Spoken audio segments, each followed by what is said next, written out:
கமெண்ட்ஸ்ல ஒரு டவுட் கேட்டிருந்தாங்க. இந்த ப்ரொஃபஷனல் சிங்கர்ஸ்லாம் பாடும்போது வாய்ஸ்ல ஒரு ஷேக் மாதிரி கொடுக்குறாங்க. அது எப்படி பண்றது அப்படின்னு சொல்லிட்டு தான்.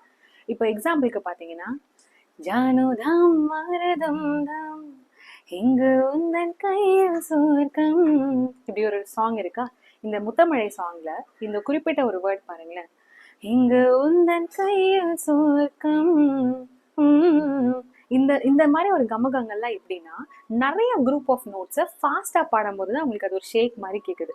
ஈவன் இந்த வேர்டுமே வந்து எங்கு உந்தன் கையில் கையில் அப்படி இல்லாம கையில் கையில். இந்த விஷயங்களை எப்படி ப்ராக்டிஸ் பண்ணணும்னா, அந்த சாங்கோட ஸ்வரம் என்ன அப்படிங்கறத தெரிஞ்சு அதை பிரேக் டவுன் பண்ணி இப்படிதான் டெக்னிக்கலா வந்து பண்ணுவாங்க. இப்போ எக்ஸாம்பிளுக்கு சோர்க்கம் கமகரிசா அந்த மாதிரி ஸ்வரம் தெரிஞ்சு அப்படி பாடுறது ஒரு மெத்தட்.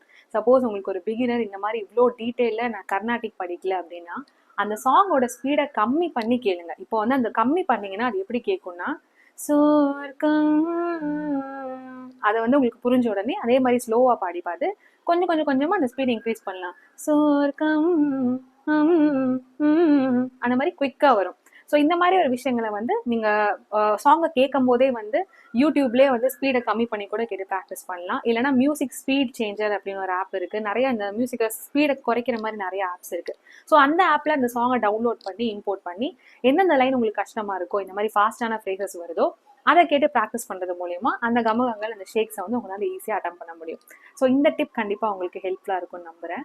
அண்ட் இதே மாதிரி வேற சிங்கிங் ரிலேட்டடா என்ன டவுட்டா இருந்தாலும் கமெண்ட் பண்ணுங்க. டெஃபினட்டா உங்களுக்கு ஆன்சர் பண்றேன். பிகாஸ் இந்த சேனலோட நோக்கமே என்னன்னு பாத்தீங்கன்னா, பிகினரை ப்ரொஃபஷனல் ஆகிறது தான். தேங்க்யூ.